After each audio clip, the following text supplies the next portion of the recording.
Magandang araw po mga kaibigan at mga kapatid. Ito pong muli si Brother Ren na sa pangalan ng programang ito at sa kalooban ng Diyos ay nagsasabing welcome po kayo sa pagpapatuloy ng ating pagtalakay sa mga aral at doktrina na pinaniniwalaan ng Iglesia ni Cristo 1914. Nakailang paksa na tayo at sa pagkakataong ito, ang ipinag-aanyaya ni Brother Ren ay isa pa rin sa mga aral. Doktrina nga ito mga kapatid, na laging itinuturo ng INC o ng Iglesia ni Cristo sa pamamagitan ng trimedia, ibig sabihin sa radio, television at sa print media. At ngayon ay pati na rin sa social media, iniaaral po nila ang tungkol sa kanilang sinasabing kaparaanan kung papaano maliligtas ang mga tao. Pag sinabing maliligtas ang mga tao ayon sa INC, hindi sila parurusahan sa impyerno ng apoy. Kaya halos paulit-ulit ay tinuturo nila yung sinasabing pamamaraan ayon sa kanilang paniwala para maligtas ang mga tao sa araw daw ng paghuhukom. Ano po ba yung paraan na itinuro ng Iglesia ni Cristo para maligtas ang tao? Pagkatapos po nating basahin ay gaya ng dati, magbibigay tayo ng reaksyon at komento at pagtalakay nga dito sa kanilang aral o doktrina. Ito po ang paraan daw para maligtas ang tao sa paghuhukom o mula sa impyerno ng apoy. Dito sa Centennial Issue ng Pasugo, God's Message daw ng INC, pahina 51. To be saved, those who listen to the gospel need also to believe and be baptized in the body or Church of Christ.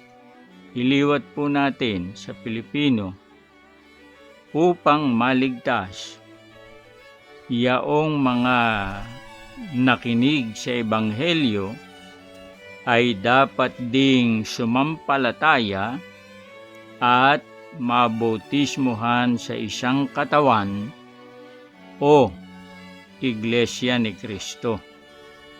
Ito po ang doktrina ng INC para maligtas daw ang tao. Ayon sa kanila, hindi sapat yung nakinig lamang sa Ebanghelyo. Aling Ebanghelyo? Naturalmente, yung bersyon ng pangangaral ng Iglesia ni Cristo. Pagkatapos daw mapakinggan, hindi sapat yung sumampalataya o maniwala lamang. Bakit po? Ang kailangan ng wika, mabautismuhan o mabinyagan sa katawan. Alin daw po yung katawan? Yun daw ang Iglesia ni Cristo. Aling Iglesia ni Cristo? Natural yung INC 1914 na sumipot sa Pilipinas noong July 27, 1914. Hindi Iglesia ni Cristo disipulo o hindi rin yung iba pang mga iglesia. Unang komento natin dito, huwag kayong matakot o huwag kayong magpanik. Kasi propaganda lang to ng INC o ng iglesia. At kumbaga sa nag-aalok ng produkto o nagbebenta ng kalakal, ito ay advertisement lang nila o commercial o patalastas, mga kapatid. Unang-una si brother rin hindi naniniwala na kailangan mabautismuhan ka sa Iglesia ni Cristo 1914 para maligtas. Sabi ko nga sa inyo, propaganda lang nila ito. Kumbaga commercial, kumbaga sa nag-aalok o nagtitinda ng paninda o ng kalakal o ng produkto. Ngayon, ang sabi nila, makikinig sa ebanghelyo na natural, hindi ebanghelyo na itinuro ng Sabadista o ng saksi, yung ebanghelyo na ipinangaral ng INC. Number 2, kailangang manampalataya doon sa napakinggan sa mga ministro ng INC. Number 3, kailangang mabautismuhan o mabinyagan dun sa katawan. Ang tinutukoy nilang katawan, Iglesia ni Cristo 1914. Ito ang kanilang propaganda, mga kapatid. Sundan muna natin at tayo naman ay nakapagbibigay ng ating komento at reaksyon habang tumatalakay tayo. Sabi nila, kailangang mabautismuhan sa isang katawan after na maniwala o manampalataya sa pangangaral ng ebanghelyo ng INC. At para mabautismuhan, doon ang wika sa Iglesia ni Cristo. Ang tanong natin, kailan ayon sa kasaysayan ng INC nagsagawa ito ng bautismo? Kasi mahalaga sa kanila yun. Anong taon? Ito, basahin natin dito rin sa pasugo. Pahina, page 16. Ito rin pasugong ito. The first converts were baptized in early 1914 in the Pasig River. Kailan po nagbautismo una ang INC? Sabi nila, early 1914, unang bahagi ng taong 1914. Saan? Sa Pasig River. Yung mga nakumbirte, yun ang binautismuhan. Anong ibig sabihin? Yung mga nahikayat, yung mga naniwala sa pangangaral. Sino ang nangaral? Ito, basahin natin. Nung ebanghelyo, as Brother Felix preached the true gospel among the workmen of Atlantic Gulf and Pacific Company in Punta Santa Ana, Manila. Kasi apat ang kailangan para maligtas sa INC daw. Pangangaral nila ng ebanghelyo, pangalawa pinaniwalaan, pangatlo nagbautismo, pang-apat dun sa katawan o sa Iglesia ni Cristo. Ito ang nangaral, yun daw kanilang Brother Felix ng tunay na ebanghelyo daw. Sino ang pinangaralan? Mga trabahador sa Atlantic Gulf and Pacific Company, AGMP. Saan yun? Sa Punta Santa Ana, Manila.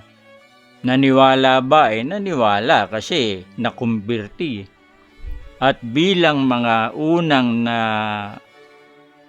nakumbirti o nahikayat, binautismuhan ang wika sila nung unang bahagi ng taong 1914, early 1914 sa Pasig River. Hindi lang binanggit dito kung sino ang bautisador, pero tsak meron. Ngayon, dito, 1914 pa pala, early 1914, unang bahagi ng nasabing taon, nagbobautismo na sila. Bakit? Kailangan yun para maligtas. Bukod sa ito ay requirement ng INC sa ikaliligtas, yung bautismo sa tubig.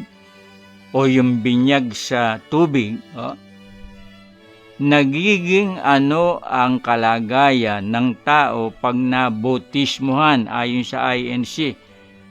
Kalagayan o estado in relation to Iglesia ni Cristo. Kumbaga, ito po, basahin natin. Dito sa page 33 naman, yung mga nakumberte, nagiging ano ang tawag sa kanila o nagiging ano ang kalalagayan nila sa kanilang sinasabing INC. Ito, basahin natin. Page 33, ito rin, centennial issue ng God's message daw. Soon after, a small group of people were baptized in the Pasig River and became the first members of the Iglesia ni Cristo, the Church of Christ.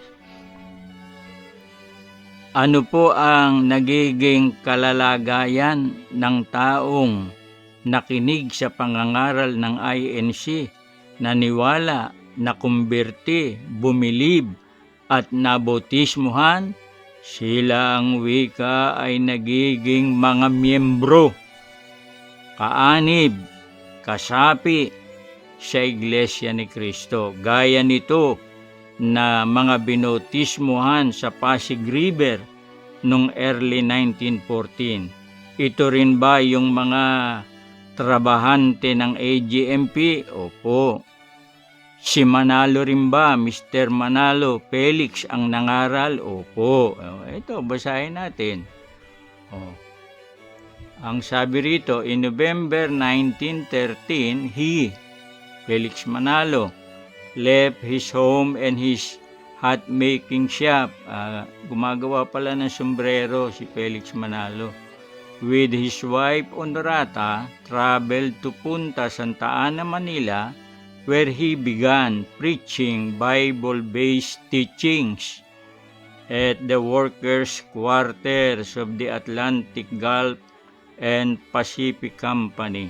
Soon after, a small group of people were baptized in the Pasig River and became the first members of the Iglesia ni Cristo or Church of Christ. Yun din yun yung na first converts, yung mga workers ng AGMP binautismuhan early 1914 dun sa Pasig River. Ang nangaral, yung kanilang brother Felix Manalo. Kaya sila na nabautismuhan ay naging mga miyembro, kaanib o kasapi, o sa ibang tawag ay naging mga brothers and sisters sa loob ng Iglesia ni Cristo. Saan daw galing si Felix Manalo nung mangaral sa Punta? Doon sa kanyang bayan sa Taguig Morong, ngayon ay Taguig Metro Manila. Kasama ang wika ang kanyang asawang si Honorata. Naglakbay sila papunta ng Punta, Santa Ana, Manila. Yung Punta lugar sa Santa Ana, Manila yun. Na doon ang wika ng aral ng mga nakabase sa Biblia na turo si Mr. Manalo doon sa barracks ng mga trabahador ng AGMP. At hindi nagtagal ang wika na bautismuhan sa Pasig River yung mga pinangaralan at sila ang naging unang mga kapatid sa INC. Yun ang propaganda nila.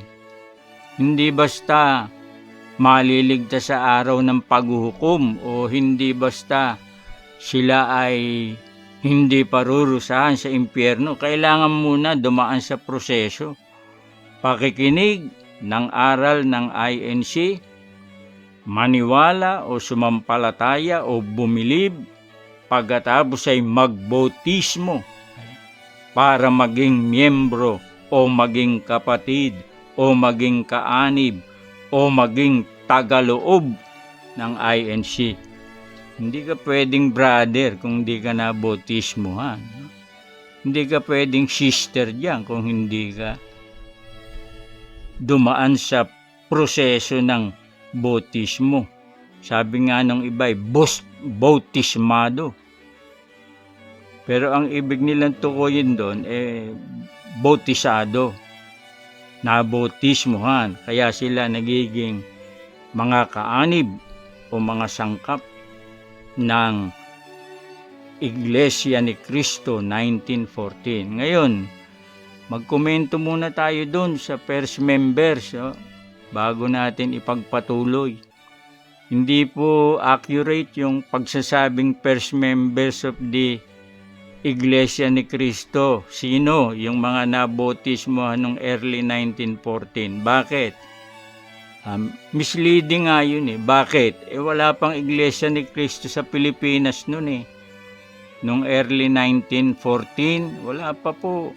Kailan ba nagkaroon ng Iglesia ni Cristo sa Pilipinas? Hindi early 1914. Ito, basahin natin.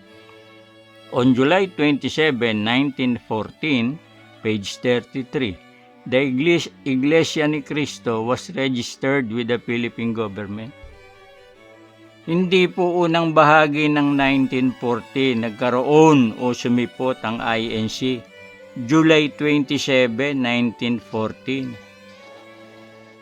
Hindi na ito early Parang third quarter na ito yung mga binotismohan, unang bahagi ng 1914, pwedeng January yun O pwedeng February, pwede ring March, parang first quarter. Ito, July 27, 1914, nung marehistro ang INC sa Philippine government, nun lang nagkaroon, legally speaking, ng INC sa Pilipinas Kaya pag sinabi mong first members, early 1914, misleading yun. Kailangan para first member ka or members o brother and sister, July 27, 1914 onwards ka na bautismuhan. Pagpasensyahan na natin kasi baka hindi nila alam yung early 1914 o yung July 27, 1914 hindi saklaw nung early 1914 mga kapatid. Eto, pumunta na tayo sa mas lalong dapat nating bigyan ng kapamigatan, emphasis. Ano po ito? Mahalaga pala sa INC yung bautismo para ka maging member o maging brother at sister at para ikaw ay maligtas at huwag maimpyerno. Huwag sunugin sa apoy, sabi nga.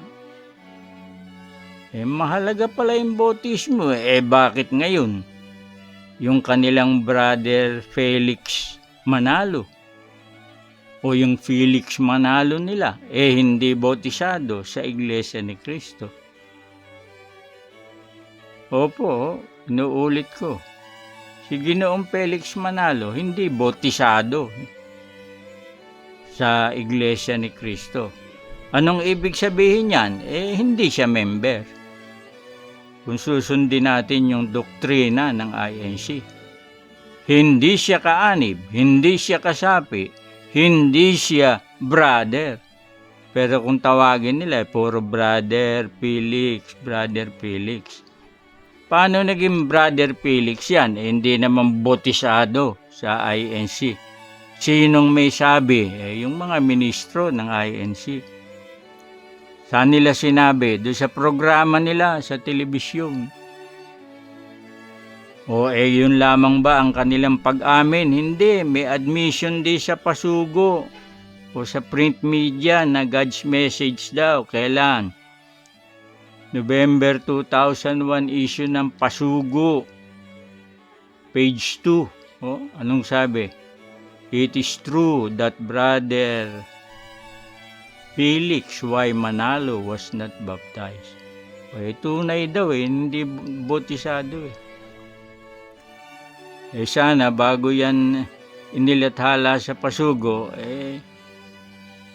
tiningnan muna ang implikasyon maliwanag doon sa nag-i-exist na doktrina ng INC na kailangan mong mabautismuhan para maging miyembro o member o maging brother o sister at para sa araw ng paghuhukom may maligtas ka, hindi po lapat yun kay Felix Manalo. Ibig sabihin, hindi siya member.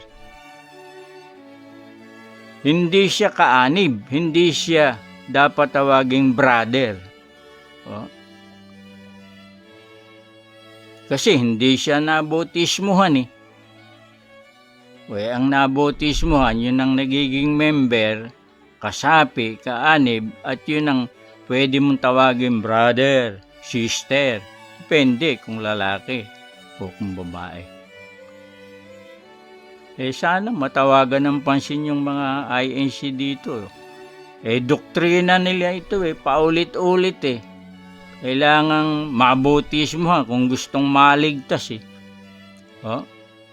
ngayon, yung palang kanilang brother daw na hindi naman legit na brother dahil hindi bautisado.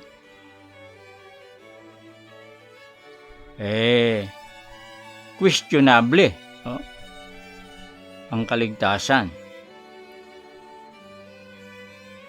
Sila ang dapat na sisihin diyan kasi aral nila, hindi nila muna inaayos. Ngayon, hindi pala bautisado o hindi bautismado yung kanilang brother Felix sa INC.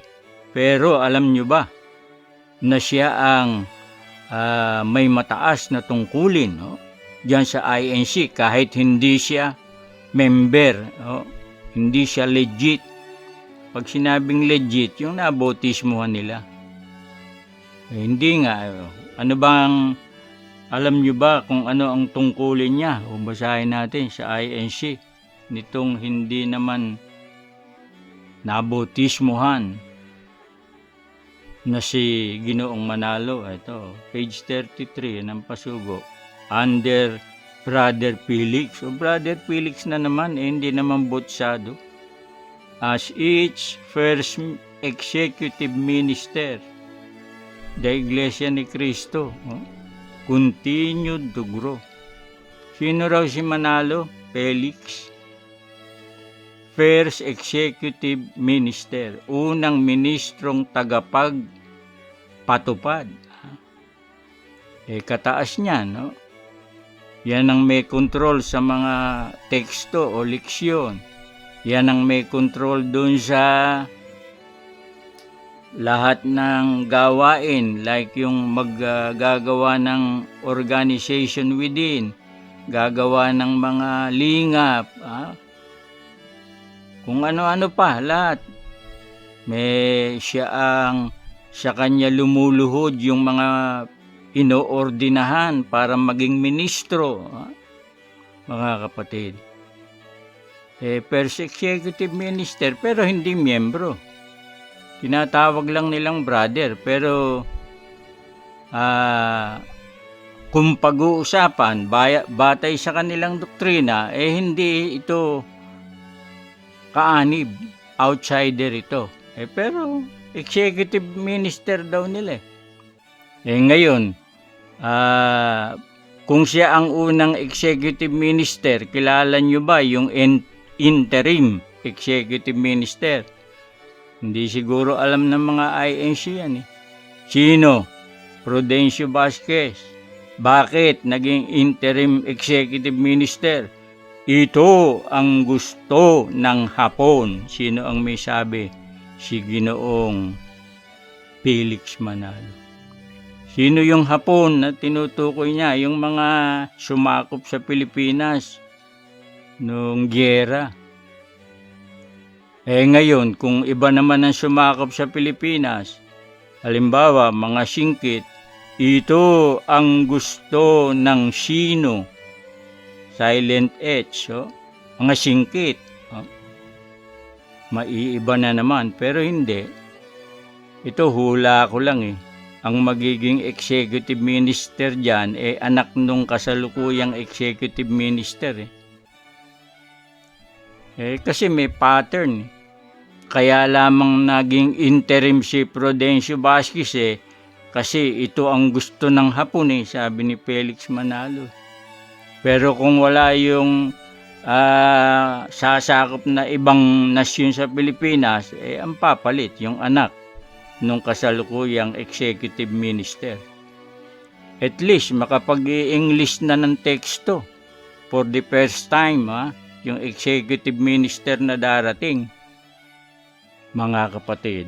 Ngayon, gaano katagal nag-executive minister si Mr. Manalo na hindi naman member ng INC?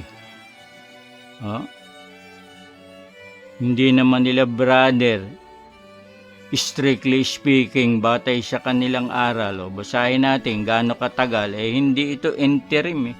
Hindi ito pansamantala na gaya ni Prudencio Vasquez nila. For almost half a century, page 16, Brother Manalo effectively and efficiently administered the church until his death on April 12, 1963. Sila na rin ang umamin. Halos kalahating century, 49 years. Yun ang kanilang executive minister. Hindi ito interim, hindi ito pansamantala. Pansamantagal to. Biruin nyo, 49 years. Mula 1914 hanggang 1963. Bakit? Namatay na po ng April 12. Pero hindi nabautismuhan. Kung hindi nabautismuhan, ayon sa kanilang aral, hindi po member. Hindi brother. Tinatawag lang nilang brother para maging legit ang pakinig o sa pandinig. Pero hindi siya talaga member kung susundin yung aral nila. Ano yung aral? To be saved, upang maligtas. Ang kailangan ay makinig ng ebanghelyo, maniwala, magbautismo. Wala yun, hindi nga nagbautismo. Buti pa sa Sabadista yata, nagbautismo tong si Ginoong Manalo mga kapatid. Biruin nyo yan.